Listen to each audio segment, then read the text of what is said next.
नमस्कार. मालिकेच्या आजच्या भागामध्ये आपल्याला पाहायला मिळणार आहे की शुभा इकडे आता सानूला शिकवत असते. म्हणजे सानूचा प्रोजेक्ट सुरू असतो जॉईंट फॅमिली आणि न्यूक्लिअर फॅमिली. जॉईंट फॅमिली जो असते ते त्या फॅमिलीमध्ये आई बाबा त्याचबरोबर काका काकू आजी आजोबा असे सगळेजण असतात. तर न्यूक्लिअर फॅमिलीमध्ये फक्त आई आणि बाबा असतात हे शुभा सांगत असते आणि सानूशी बोलत असते. सानूला प्रत्येक गोष्ट ती शांतपणे शिकवत असते, तिला समजून सांगत असते. परंतु त्याचवेळी तिथे येते ती म्हणजे सीमा. सीमा पाहत असते शुभा सानूला काय शिकवते, नक्की या दोघींचं काय चाललेलं आहे. आणि तिकडे सीमाला असं वाटतं की माझ्या मुलीला ह्या चुकीचं सांगत आहेत. कारण इकडे शुभा म्हणालेली असते की जॉईंट फॅमिली असली की सगळेजण मदतीला येतात, पण न्यूक्लिअर फॅमिलीमध्ये फक्त आई बाबा असतात हे ती सांगत असते. आणि त्याच वेळी इकडे सीमाला राग येतो आणि सीमा म्हणते की काय शिकवताय तुम्ही माझ्या मुलीला. तेव्हा शुभा म्हणते की काही नाही आहे, अगं प्रोजेक्ट करते ना मी तिचा. त्यावेळेस शुभा सानूला म्हणते की सानू बाळा आज जा तू, मी नंतर बोलवते तुला, आपण नंतर बघूया प्रोजेक्टचं.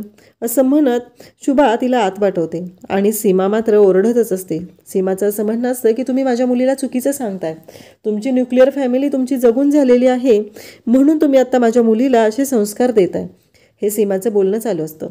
शुभाला मात्र सीमाच्या या बोलण्याचा खूप राग आलेला असतो आणि तिकडे सीमा म्हणत असते की तुम्ही माझ्या मुलीला चुकीचे संस्कार देताय, माझ्या मुलीशी चुकीच्या पद्धतीनं वागताय, तुम्ही माझ्या मुलीशी असं नाही वागलं पाहिजे, हे तिचं म्हणणं सुरू असतं. परंतु शुभाचं असं म्हणणं आहे की मी तुझ्या मुलीला चुकीचं काहीच सांगितलं नाही आहे, मी फक्त आत्ता तिला जॉईंट फॅमिलीचे जे फायदे आहेत ना ते सांगत होते, त्यापेक्षा वेगळं मी तिला असं काहीच बोललेले नाही, असं स्पष्टपणे शुभा सांगत असते. परंतु सीमा म्हणत असते की तुम्ही तुमची न्यूक्लिअर फॅमिली तुमच्या मनाप्रमाणे जगलेला आहात आणि आता आम्हाला जगायचं आहे पण तुम्ही आम्हाला जगू देत नाही. तेव्हा सीमाला शुभा सांगू लागते की तू चुकीचा विचार करते, आम्ही असं काहीच केलेलं नाही आहे की ज्याच्यामुळं तुम्हाला त्रास होईल. आम्ही तुम्हाला कोणत्या गोष्टीमध्ये त्रास देतोय ते सांग ना. एवढं मोठं घर आहे, इथे आरामात राहतो आपण, सगळं व्यवस्थित आहे, घराला अंगण आहे. मुंबईसारख्या ठिकाणी असं घर मिळणं वाटतं तेवढी सोपी गोष्ट नाही. आपल्याकडे एवढं मोठं घर आहे, परसबाग आहे, सगळं आहे, तरीही तुला काय प्रॉब्लेम असतो, हे शुभाचं म्हणणं असतं. इकडे यशवंत मात्र विचार करत असतो, त्याच्या डोक्यातून ती गोष्ट जातच नसते की साथ मिळाली पण सहवास मात्र लागला नाही. ही गोष्ट यशवंतला खूपच त्रास देत असते. यशवंतचं असं म्हणणं असतं की माझ्या बाबतीत शुभावरती मी अन्याय तर करत नाही ना. या गोष्टीमुळे यशवंतला खरं तर त्रास झालेला असतो. त्याचं असं म्हणणं असतं मी शुभाशी तेवढं व्यवस्थित वागतोय ना, मी शुभाला वेळ देतोय ना, कारण नानांनी जे सांगितलेलं असतं ते त्याच्या लक्षात असतं. त्याचबरोबर आपल्याला पाहायला मिळतं त्याचवेळी तिथे येतो तो समीर आलेला पाहून यशवंत म्हणतो की अरे तू ऑफिसमध्ये गेलेला ना. तेव्हा समीर सांगतो की हो बाबा मी आलेलो आहे, तुम्ही काळजी करू नका, तुम्ही जा आत्ता घरी जा, आराम करा, आई सकाळपासून तुमची वाट बघते. तेव्हा इकडे यशवंत म्हणतो नक्की तू थांबशील नाही ते, तुला काही प्रॉब्लेम नाही आहे ना. तेव्हा समीर म्हणतो की हो मी थांबू शकतो, थोडंसं काम होतं ऑफिसमधलं आणि मी ते केलेलं आहे आणि आत्ता मी आलेलो आहे परत, तुम्ही जा बाबा घरी, असं तो सांगत आहे. आणि त्याचबरोबर इकडे शुभा मात्र सीमाला समजवत असते. सीमाला म्हणत असते की तुझं प्रत्येक वेळेस काय चाललेलं असते, तुला माहिती आहे ना या घरातले संस्कार काय आहेत, या घरामध्ये कसं राहिलं जातं, कसं वागलं जातं, मग तू प्रत्येक वेळेस अशा पद्धतीनं काय वागत आहेस. तेव्हा सीमा म्हणत असते की या घरामध्ये जोपर्यंत मी आहे तोपर्यंत माझं काहीही चांगलं होणार नाही, प्रत्येक वेळेस मला मात्र त्रासच सहन करावा लागणार आहे, या घरामध्ये तुमच्या म्हणण्याप्रमाणे राहावं लागणार आहे. इकडे शुभाचं असं म्हणणं असतं आमच्या म्हणण्याप्रमाणे म्हणजे काय, म्हणजे आम्ही काय चुकीचं वागतोय ते तरी कळू दे ना मला, असं शुभा तिला सांगत असते. परंतु सीमाचं मात्र चिडचिड अगदी ओरडून आरडून बोलणं हे मात्र सुरूच असतं. कारण सीमाला असं वाटत असतं की जोपर्यंत मी या घरात आहे या घरामध्ये कोणतीही गोष्ट चांगली चालत नाही आहे. मी नवीन ड्रायर आणलेला होता, तो ड्रायरसुद्धा शॉर्ट सर्किट झालेला आहे, या घरामध्ये कुठलीही गोष्ट नाही आहे, हे ओल्ड फॅशन आहे, इथेच मला राहावं लागत आहे, असं ती सांगत असते. तेव्हा शुभा तिला म्हणत असते की एक गोष्ट लक्षात ठेव, तू चुकीचं बोलतेस. सीमा म्हणत असते की ना आमचं स्वतःचं घर होऊ शकलेलं आहे, ना आमच्या म्हणण्याप्रमाणे गोष्टी घडत आहेत. माझ्यानंतर माझ्या ऑफिसमधल्या ज्या मैत्रिणी आहेत त्यांनी स्वतःचा 3 BHK घेतला. शुभा म्हणते ते सगळं ठीक आहे, मग तू आमच्यावर का आरोप करते. त्यावरती सीमाचं असं म्हणणं असतं बाबांच्या म्हणण्यानुसार त्या स्कीममध्ये, बाबांच्या मित्राच्या स्कीममध्ये पैसे गुंतवले आणि आमचं घरही झालं नाही आणि आमचं स्वप्नही भंगलं. त्यावेळेस शुभा म्हणते की एक गोष्ट लक्षात ठेव, तू बाबांवरती आरोप करू शकत नाही, कारण त्यांनी तुम्हाला त्याच्यामध्ये पैसे गुंतवायला सांगितले नव्हते. त्यांनी तुम्हाला सांगितलं होतं विचार करा, माझा मित्र आहे म्हणून त्याच्यामध्ये पैसे गुंतवू नका. तुम्ही स्वतः ते पैसे गुंतवलेले आहेत आणि तुम्हाला तुमचा त्रास होत आहे, कारण दोघांनाही सांगितलेलं होतं. त्यावेळेस इकडे सीमाचं असं म्हणणं असतं की तुम्ही आम्हाला पैसे दिले पाहिजेत.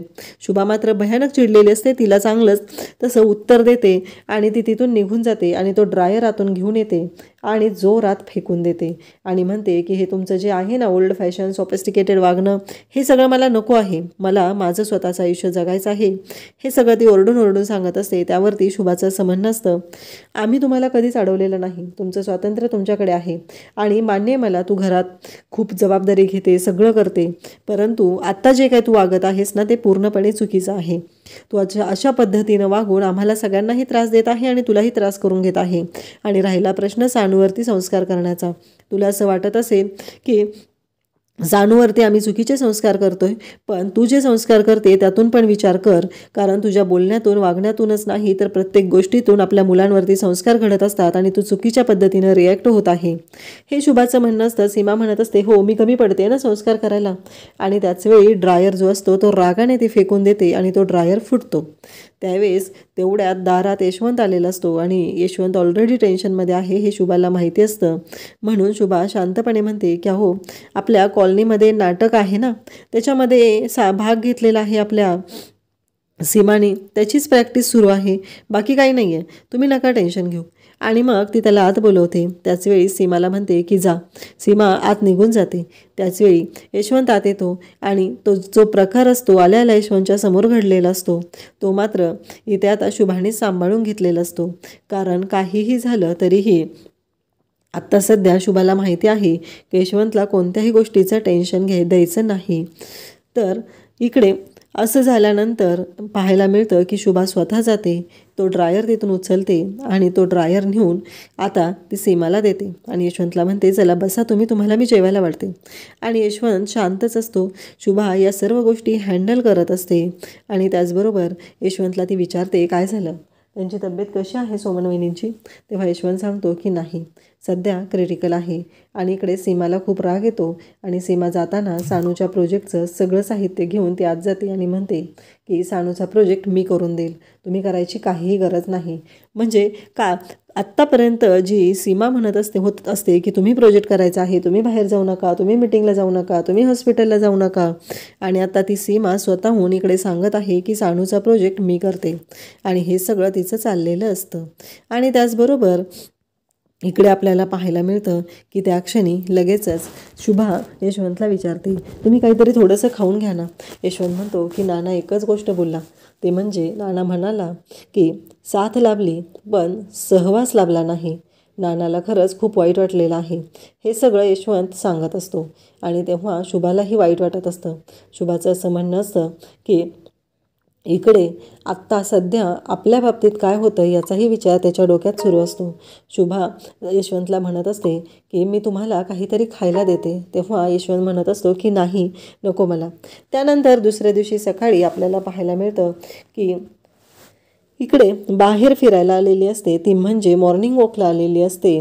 आणि त्याचबरोबर सीमा तिथे येतो आणि एक व्यक्ती त्यांच्या घराकडे पाहतो. ही गोष्ट सीमाच्या लक्षात येते. सीमा म्हणते तुम्ही या घराकडे का पाहताय. तेव्हा तो विचारू लागतो की हे घर कोणाचं आहे.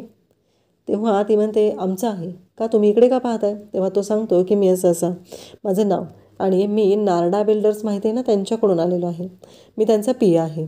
तेव्हा सीमा म्हणते हो, कारण त्या क्षणी सीमाला आठवतं त्यांचंच प्रोजेक्ट सीमा पाहत आहे आणि त्याच प्रोजेक्टमध्ये तिला फ्लॅट घ्यायचा आहे. त्यासाठी तिची चिडचिड चाललेली असते आणि आता त्यांचा व्यक्ती स्वतःहून समोर आलेला आहे.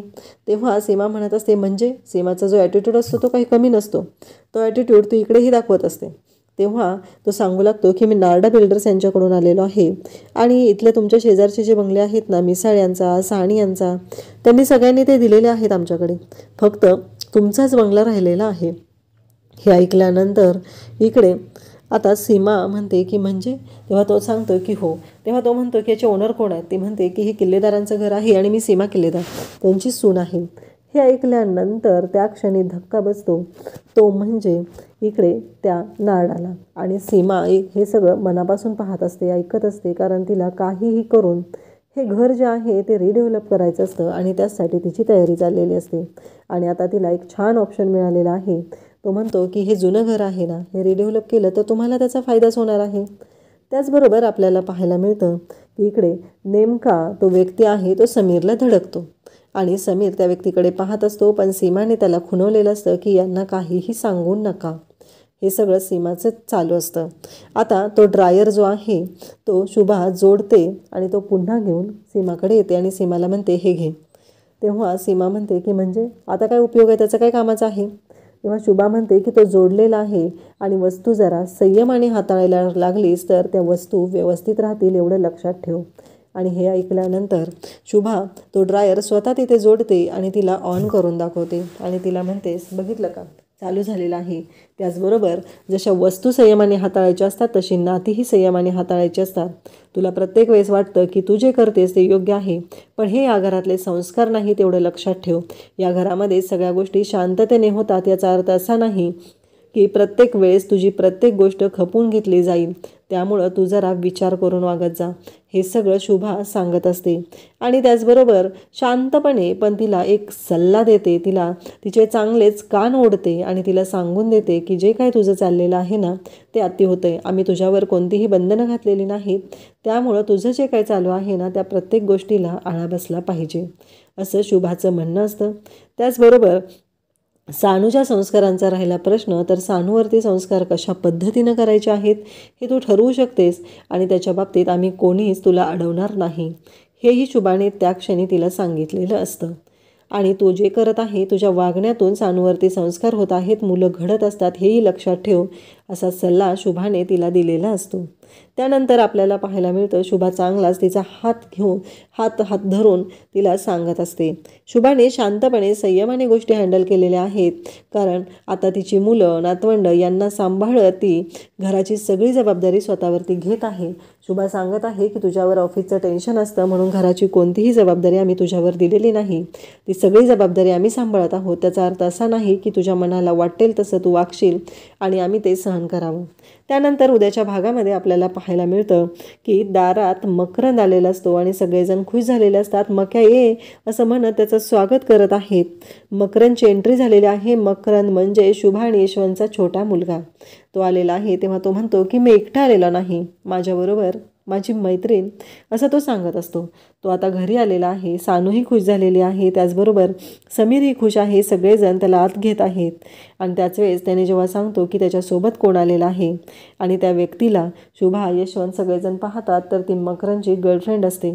तिला घेऊन तो आलेला असतो आणि सगळेजण आता त्याला ॲक्सेप्ट करतात. ठीक आहे, म्हणजे त्याची गर्लफ्रेंड जरी असलीही तरीही त्याला ॲक्सेप्ट केलेलं आहे आणि तिला घेऊन आत बोलवलेलं आहे. तरीही तिला पाहिल्यानंतर शुभा पाहतच राहते, कारण खूप छान हसतमुखाची मुलगी असते. परंतु इकडे शुभाला धक्का बसतो, कारण यशवंत आणि शुभाला त्याने जे उत्तर दिलेलं असतं ते वेगळंच असतं आणि प्रत्यक्षात त्यांच्यामध्ये असलेलं नातं हे वेगळंच असतं. हे शुभाच्या लक्षात येणार असतं, कारण शुभा जेव्हा आता मकरंदच्या रूममध्ये जाते तेव्हा समोरचं जे दृश्य आहे ते पाहून तिला धक्का बसतो. कारण शुभा जेव्हा मकरंदच्या रूममध्ये गेलेली असते तेव्हा मकरंदच्या मिठीमध्ये ती मुलगी असते आणि शुभाला एकदम धक्का बसतो, कारण ही मुलगी तर त्याची मैत्रीण आहे आणि हे असं कारण हे संस्कार किल्लेदारांच्या घरातले नाहीत, असं शुभाचं म्हणणं असतं. आणि आता शुभाने आणि त्याचबरोबर यशवंतने दोघांनीही यांना ॲक्सेप्ट केलेला आहे. परंतु शुभा आता मकरंदला नक्की काय बोलणार आणि या सगळ्याचा भांडवल करून सीमा शुभाला काय ऐकवणार, का आणखी काय होणार. जेव्हा आता मकरंदची बायको बनून ती घरात येणार आहे तेव्हा सीमाची वाट लावेल का आणि ती शुभाच्या साथीने उभी राहील का, हे आपल्याला पुढे पाहायला मिळणार आहे. अशाच अपडेटसाठी चॅनलला सबस्क्राईब करा. थँक्यू.